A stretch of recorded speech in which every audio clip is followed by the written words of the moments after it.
l'Afrique c'est 53 États su ma jumut parmi ces 53 États le penser en un seul ensemble ça me paraît un peu réducteur pour man.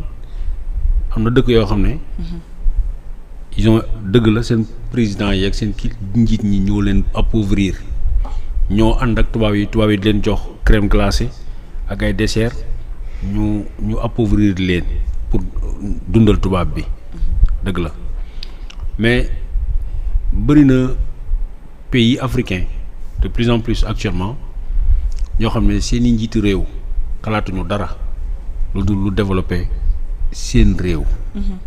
Et il faut qu'on fasse très attention à ces discours guerriers yu ñuy tenir tout le temps à ces discours populistes nga xool li Facebook ak booy yi naan yaay guerrier yow li nga wax moo am il faut qu'on fasse aussi très attention. kon da nga bëgg a wax ni dafa am risque. xaaral da nga bëgg a wax ni. dafa am risque. dafa am risque genre discours yi. waaw dafa bëri risque. parce que on est dans un monde centralisé polarisé mais aussi un monde boo xam ne économie moo koy doxal.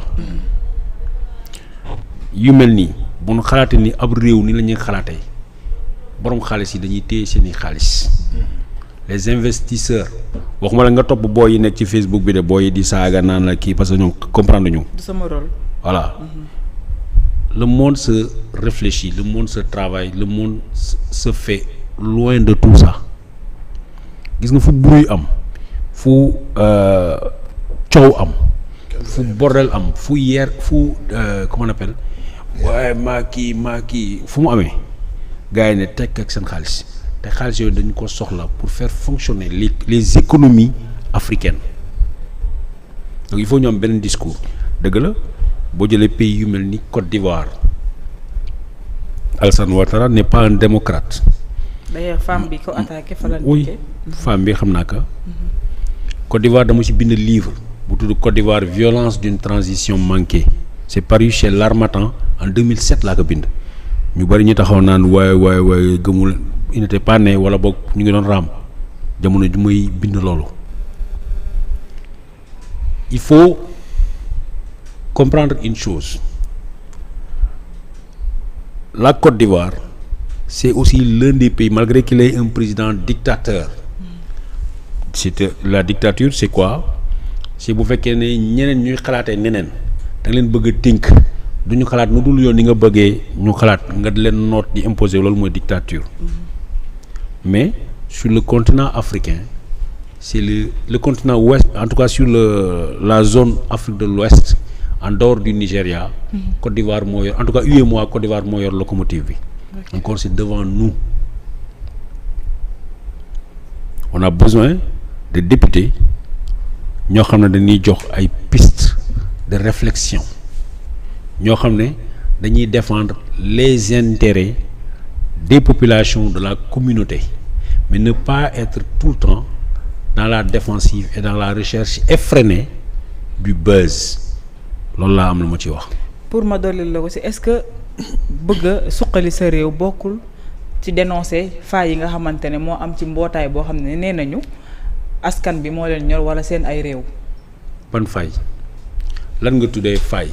parce que déjà la CEDEAO ñun dana am un vrai problème avec la CEDEAO il faut ngeen expliquer sénégalais surtout jeunes yi nga xam ne ñu ngi ñuy seetaan. dans le conseil d'administration de la CEDEAO France daf ci bokk France bokk na ci ñi joxe alal pour ñu mën a taxaw. Union européenne. su ma la jëlalee kaw Sénégal kan moo fi jaay bière Sodida. je sais pas Sodi comment Sobras xam nga Soba. foog nga ni Soba mun a tabax jàkk boo xam dañu fay julli di wax turu yàlla ak turu yonent bi kase c'est la même chose. Lorsqu'on accepte dans le conseil d'administration de la CEDEAO ñu accepter la France dans le conseil d'administration de l'UA Union africaine la France bokk ci nga foog ne lépp lu ñuy def ça va être contre la France ça va être contre l'Union européenne.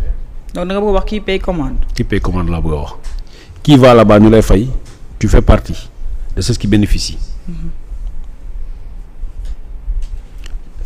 les pays qui ont pillé en fait le discours de Guy Marius Sagna ça s'adresse à qui exactement man xaw ma ko.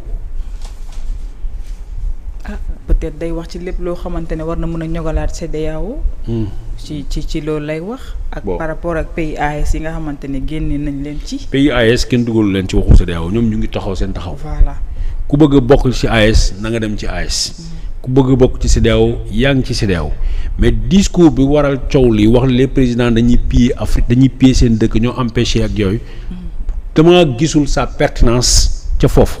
parce que waxtaan bi dañ ne woon nañ la nañu def ba sukkali pauvreté bi nga xam ne moom Afrique moom mu ne leen rek pauvreté amul Afrique parce que Afrique dañ ko appauvrir loolu moo indi coow li ak jotaay bi par la complicité des. naa la bàyyi nga joxe kàddu gi keneen. benn. oui man je vais aller plus loin que Babacar. C'est-à-dire que lii ñuy vivre lii Babacar ça va exister de plus en plus.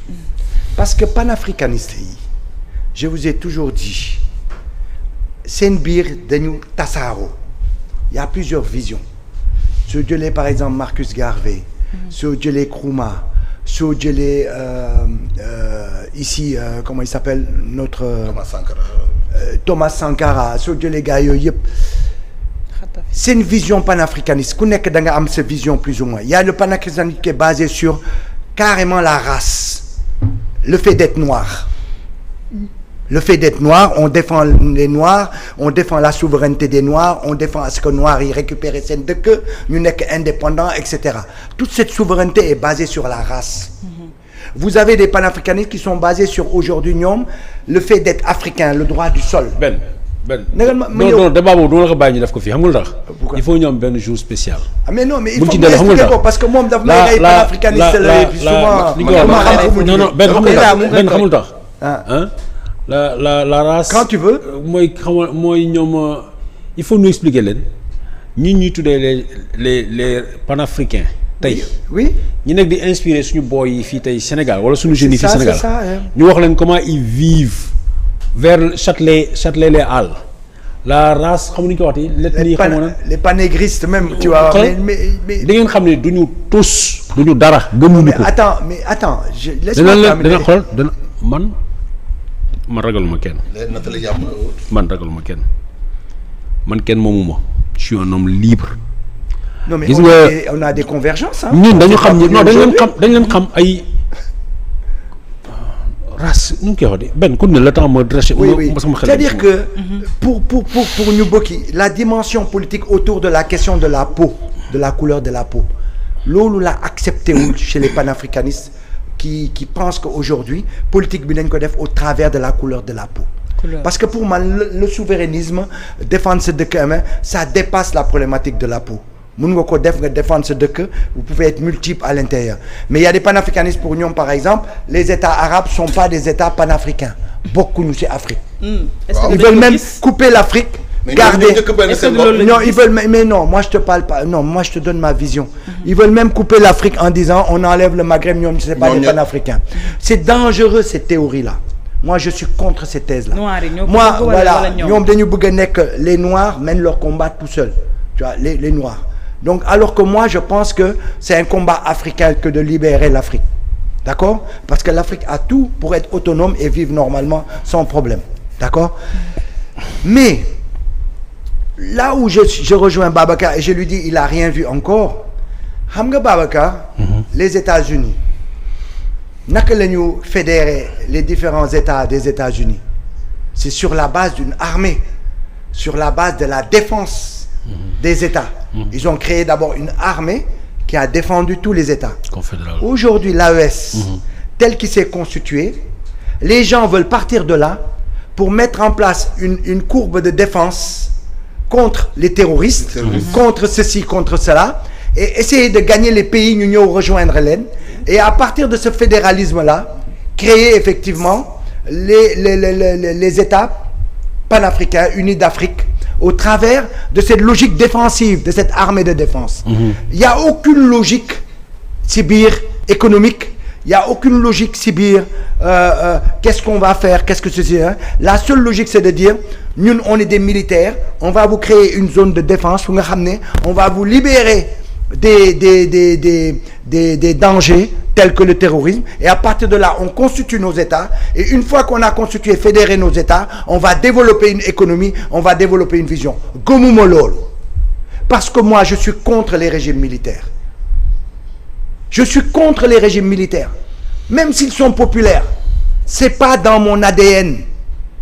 Un régime populaire, même soo defee coup d'état nga populaire, il faut rendre le pouvoir au peuple. Or pourquoi AES ñu yàkkamti créer seen AES? C'est parce que on allait sanctionner le Burkina.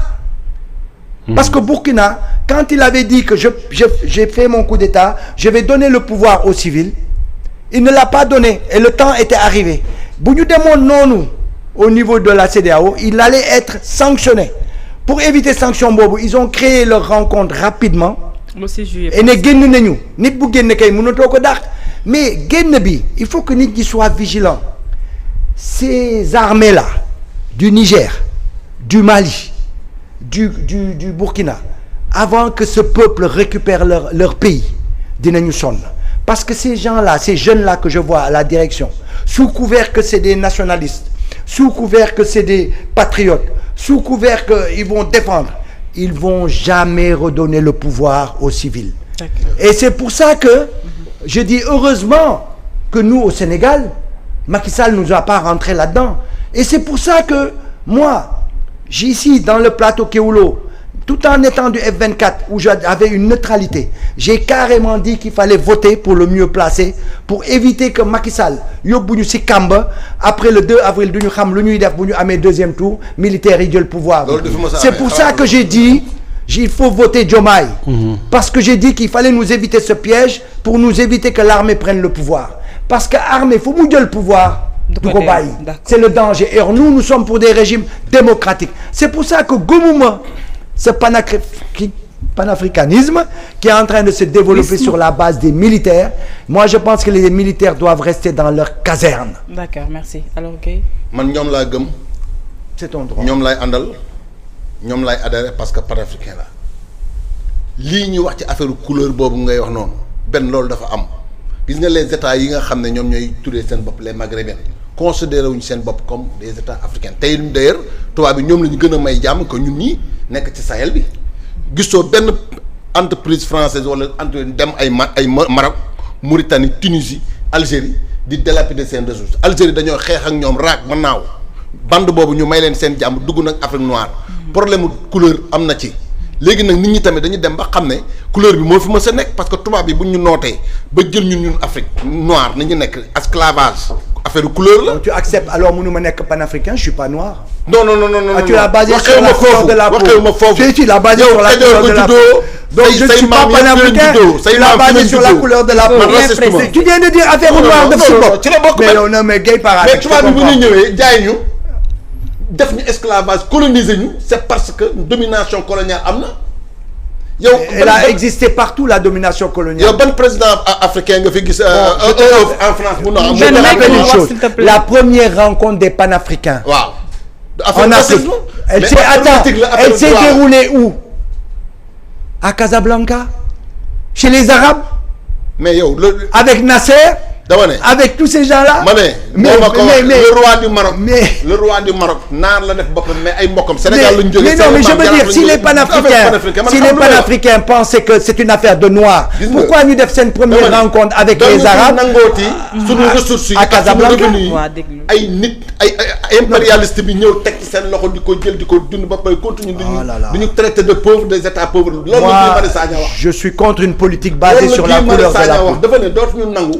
sunu alal yi ñu xam ne ñun ñuy tuddee ñun des états. non ça n'a rien à voir. ay nit ñi tuddee seen bopp des états développés en l'occurrence la France et les États-Unis ñëw fu mel ne Niger di piller seen ressources di ko jël au détriment du peuple nigérien nga xam ne amatuñu ñu dem ba sonn ay civil nekk fa des putschistes yooyu nga xam ne ñoom ngay wax bu ñu demee ba tële jël dëkk bi jaay ko des occidentaux jaay ko tubaab bi ñuy ñëw di lapidé militaires bi ñuy jël seen responsabilité jël pouvoir. je fais pas confiance à l'armée te ñoom bu ñu defee putsch peuple bi ànd nañoo ak ñoom kon démocratie dugg na fa. peuple bi ànd na ak moom ànd nañoo ak ñoom. le fait qu'il ait reporté ça dans 5 ans pays boo xamante ne ñi ngi toog dévasté par la guerre sonn ñi ngi xare ñi ngi dem jihadistes yi di gën a jël le terrain. est-ce que foofu da ngay jël un civil qui ne connaît rien sur le terrain nga jël ko def ko président de la République arme du jël ay responsabilités rétablir l'ordre. Ah bon? Mais bu amul guerre bu guerre amee kan mooy voté. bu guerre amee kan mooy voté. kan mooy voté. tu as non le Burkina a fait son coup d'état. Les militaires doivent rendre le pouvoir aux civils. pays yi nga gis yëpp yow xam nga ne xel ne gis nga seen taux de croissance yow tu sais tel et bien que la France se nourrit 35% du PIB. Le débat n'est pas là mais le débat n'est pas là. le débat n'est pas là bëgg seen autonomie lii moo ñu manqué président yi foofu mos a kaas yëpp Kadhafi. non le débat dañ ko rey. Est-ce que tu me permets le débat n'est pas là le débat xam nga fan la nekk. panafricanistes yi vous n'êtes pas clair c'est-à-dire yéen. vous voulez libérer, vous voulez du souverainisme, vous voulez libérer vos pays sur la base de la couleur de la peau d'une part. C'est une grande différence. Voilà. Deuxièmement, vous ne nous dites pas comment vous gérez le pays sur quelle base démocratique. Parce que là, vous acceptez que des militaires gardent le pouvoir et vous voulez nous dire ça, c'est du souverainisme. C'est ça qui est problématique chez vous. Si le civil est incapable, ci Guy Marius Sagna moom la. non Guy Marius Sagna pour Guy Marius Sagna c'est un anti-impérialiste. mais d'accord c'est un anti-impérialiste point barre. mbubu député bi da ko sol am na lu mu nekkoon avant muy nekk député Guy Marius Sagna Macky Sall tëj na ko 7 fois. donc logique moom la gëm ci la nekk. te li muy kaas bu fekkoon ne am na ñetti Guy Marius Sagna yu taxawoon kaas kon Afrique du mel nii mu mel nii dañu wante dëgg nit ñi buy jël sa dëkk di lekk ngay gën a pauvre da ngay toll benn moment da nga ko naan arrête foofu la ñu toll ak ñi nga xam ne mooy impérialisme gis nga dëgg du neex ay raay yi gis nga ay yées yi dem nañu te dootuñu dellu ginnaaw. d'accord ku bëgg nga ñëw rejoindre leen ku leen rejoindre leen nañu toog seen pauvreté te tëye seen suuf ñoom ñoo ko moom. merci beaucoup looy tëjee jotaay bi.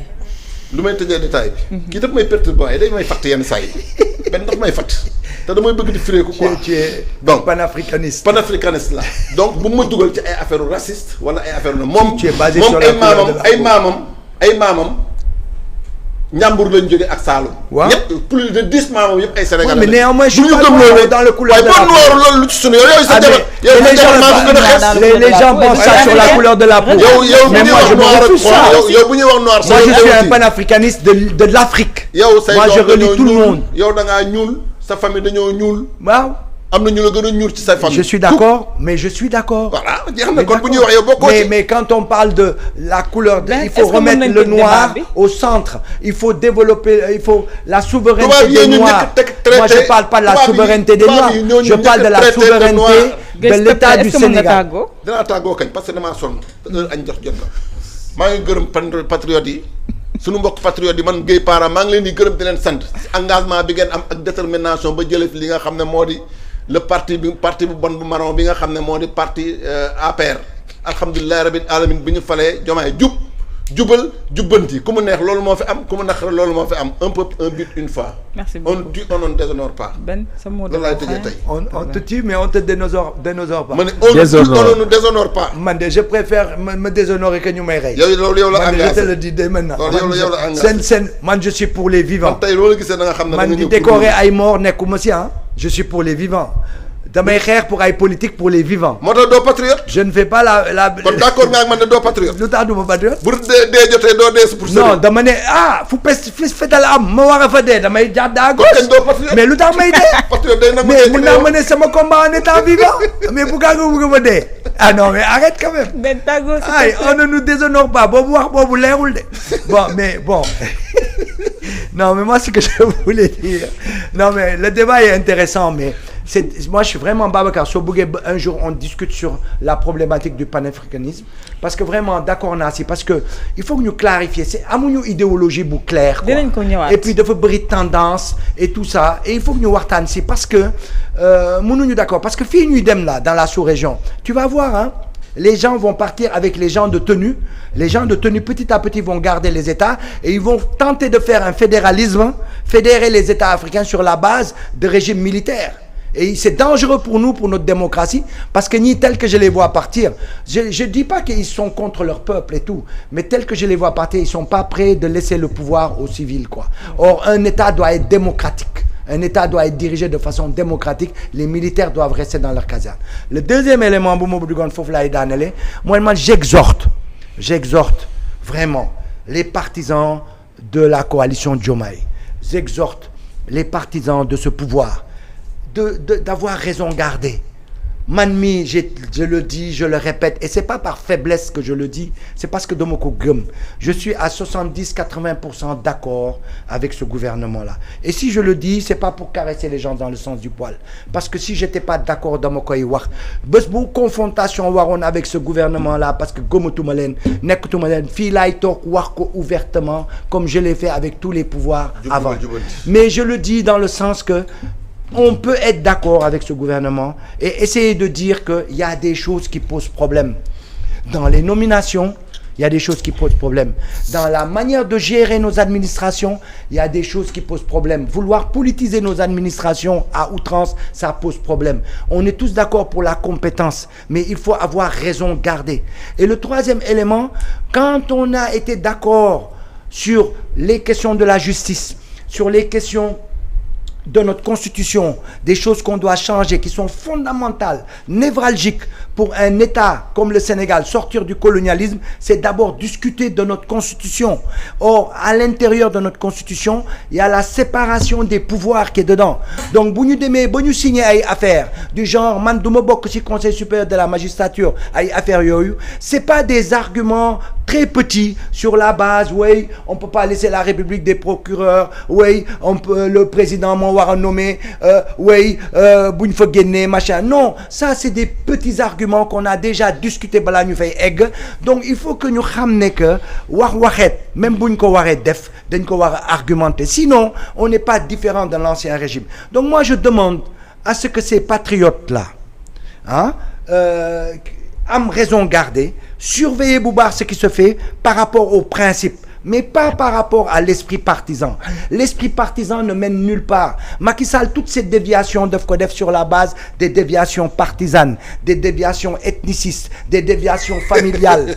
Donc, attention, c'est pas parce qu'aujourd'hui, ce gouvernement, il faut qu'on soit vigilant. Voilà, la vigilance, c'est nous. Et quand je dis que c'est nous, c'est qu'il faut absolument que l'on soit pas de ce gouvernement-là au sens de la coalition. Moi, je fais pas partie de la coalition, mais je fais partie de la mouvance qui a emmené ce régime-là. Et je veux que ce régime assume ses engagements Yumoudef et je veux qu'on aille de l'avant. Merci beaucoup. Babacar. Wow. Damay préciser juste des affaires par rapport au panafricanisme. Ce nouveau panafricanisme, ça vient d'où? Parce qu'il n'y a pas plus panafricain que nous, nous judo fi Afrique, magé fi Afrique. Xam luy Afrique, xam kuy sunu baay, xam kuy sunu ndey, xam kuy sunu nijaay, xam kuy sunu dëkkandoo, xam kan mooy kilifa ci koñ bi. Panafricanisme bi nga xam ne moom la ñu bëgg a copier mooy bi nga xam ne Semi Kewa xawma Kemi Sewa la tudd moo ñu ko bëgg a indil. Bi nga xam ne des gens qui sont nés dans les cités, qui ont grandi dans les cités à Paris et qui sont sentis dañ leen tànc dañ leen jaay racisme dañ leen jaay doole bundu xatal ñu révolté vif esprit boobu mënuñu ko ñun mënuñu ci roy parce que nous ne sommes pas des écorchés vifs nous ne sommes pas des frustrés nous sommes chez nous xam nañ koy suñu bàyyi xam nañ koy suñu yaay bu nu bëggee changer suñu réew ñun ak suñu xalaat ak suñu gis-gis à l'intérieur du Sénégal et de nos pays en Afrique ak suñu yar ak suñu culture dañ koy changer li tax ma ne aussi ci loolu panafricanisme bi nga xam ne ñu ngi ñu koy jaay tey mu ngi jógee il faut ngeen xool Soubass Maya mooy ñoom Kémi Sewa xaw ma Semi Kewa yii ñu indil ñun on les a fréquentés à Paris xam nañu ñoom ñooy ñan muy ñoom Georges Tin muy Nathalie Yamb sax ñun xamuñu ko ñun ñu xam Nathalie Yamb c'est une création très récente ñun ñu xam te ñu leen doon gis ñuy sol ay manteau noir ak yëre tout noir ñuy xeex diggante Châtelet ak Gare du Nord ñun ñooñu xam nañ leen benn ak seen capuche ak seen affaire gars yoo xam ne liggéeyuñu xëy ñu bés bu ne ñu ngi regroupé autour de Châtelet ak seen i affaire ci casino di xeex dina on est noir on est fier on est truc kaddu boobu la ñuy yëkkati. boobu la ci waa ji Kémi Séba créé lu ñuy wax la tribu K. ok la tribu K la créé. tribu K la créé. ak keneen boo xam ne Béhanzin la tudd ñoom ñëpp dama leen a xamoon parce que dama leen a étudier woon Béhanzin moom dafa créé la Ligue de défense de la nation. de la nation nègre.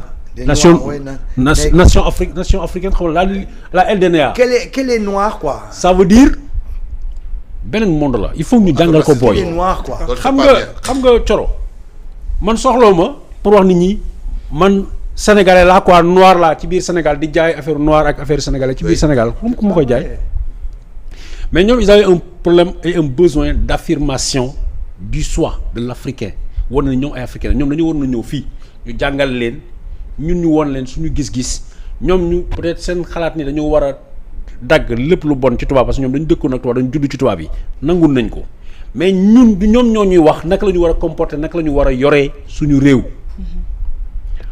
fi ñu koy defee ñooñu xamuñu lan mooy Afrique xamuñu ñun nu ñuy dundee ñun xam nañu ñun ñooy ñan xam nañu fu ñu màggee te am nañu suñu gis-gis parce que ñun la chance qu'on a c'est qu'on a grandi ici et on est allé là-bas ñoom ils sont nés ils ont grandi là-bas et ils veulent nous seen rapport seen comportement ak ñu fa dëkkal imposition bi ñu imposé pour ñu xam leen ñoom ñooy ñan loolu la ñu bëgg a indil fi Sénégal nag la fi ne xaw ma roy dàq ñu bëgg a kut copier si ñoom man bëgguma que le panafricanisme bi ñu war a exacerber woon ko mettre en avant demander à ce que le Sénégal soit Sénégal bëgguma ñu copier ko ci Kémi Séba bëgguma ñu copier ko ci Béhanzin bëgguma ñu copier ko ci Nathalie Yambo loolu laa doon préciser dernière chose parce que le temps ne m'a pas permis d'être là dégg naa am na benn tappalekat bu nekk ci benn plateau télé bu ne Babacar Touré gouvernement bi jox na ko xaalis bu bari